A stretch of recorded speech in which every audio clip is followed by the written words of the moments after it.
আমি মনে উঠালাম যে আমার এই মাঠে মারলো পরে আল্লাহ আমি খেয়াসটা কমে উঠে আল্লাহ আপনার মানে খেয়াসটা মিটে পার দিয়েন। আমি যেটা একটা চড় করে মারতে পারি সময় মতো। আমি শেয়ারটার মরতো না আপনার শাহবাগ আসছি অনেক ভয় বড় জ্ঞান জাম কথা বলছেন খালি গোলা বলি অনেক গোলা বলি। ওই এই আপনার এই ম্যাংনা পাম্পের ম্যাংনা পাম্পের অপোজিটে দিয়ে একটা পোলা গুলি খেয়ে পড়ে আছে, চারদিক কেউ নাই কথা বলছেন। তা আমি তো একটা মানুষ তাই না, পরে রিস্কাটা চাপে আমি গেলাম যেমন আরে ওরে আমি এই রিস্কের মধ্যে আমি হয় পিজি হাসপাতালে যেমন তো পিজির গেট বন্ধ, তাহলে তো আমি যেতে পারি না, আমার লোকের লোকজন নাই কথা বলতে নাই। তা আমি লিগের কিছু পোলাপান দেখিয়ে আমার দাবদুব চর কথা বলছেন, মানে আমার দাবদুব চর আমার অন্ধকার করে দিল মারিয়া। আমি আর কোনো দিশা হারা গেলাম রিস্কে লয়ে বুঝছেন। অনেক এই লোকটার কেমনে বাঁচাই, এই লোকটার কেমনে বাঁচাই বুঝুন নাই। পরে আমার তো মায়ের দিশা বানা দিল। পরে আমি এই রুটে নিয়ে গেলাম আমার পদ্মা মেডিকেল আছে না সোনারগাঁও মোড়ে পদ্মা, ওই যে আপনার বাংলা মোড়ের মোড়ে পদ্মা মেডিকেলটা পদ্মা। পরে পদ্মা নিয়ে গেলাম আমি অসুস্থ অবস্থায় পদ্মা নিয়ে যাই দিই এন আমাদের ওই ছাত্র বাইরে আছে আর রুগী আসতেছে সোনারগাঁও মুহূর্তে ঢুকাত আছে।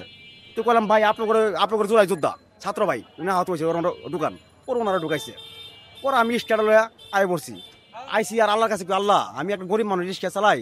আমি মনে উঠালাম যে আমার এই মাঠে মারলো পরে আল্লাহ আমি খেয়াসটা কমে উঠে আল্লাহ আপনার মানে খেয়াসটা মিটে পার দিয়েন। আমি যেটা একটা চড় করে মারতে পারি সময় মতো। তো ইনশাল্লাহ আজকে সকালবেলা এই জায়গায় দেখি যে না আমলিগের দোষর। পরে বললাম যাক তাহলে আজকে আমার খেয়াসটা অবশ্যই মিটবো, তাহলে রিস্কাটা আমি সাইড করি।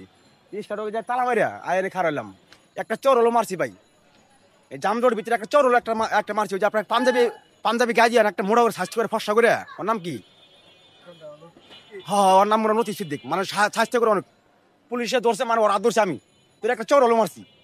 তবে আজকে আমার খেয়াসটা মিটছে কথা বলছেন ভাই। তবে আমি খালি আমি না সবাই কই যে আমলিগের দোষর যদি কোনো জায়গায় অবস্থান করে এটা আপনার তথ্য দিবেন এবং খবর দিবেন, কারণ ওদের জন্য আমাদের এই বাংলাদেশে অনেক ছাত্র জনতা ভাই রাজপথে শহীদ হয়ে গেছে গা।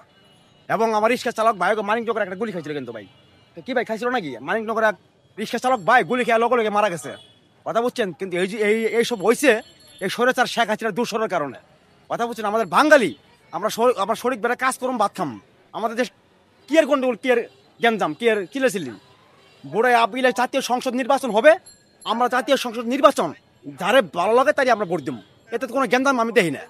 গ্যাঞ্জাম করি এরা এই কারণেই এই দেশের সম্পদগুলি দেশের বাইরে নিয়ে তারা পাচার করে দেয় এবং দেশের বাইরে নিয়ে তারা অনেক বাড়িঘর করে কথা বুঝছেন।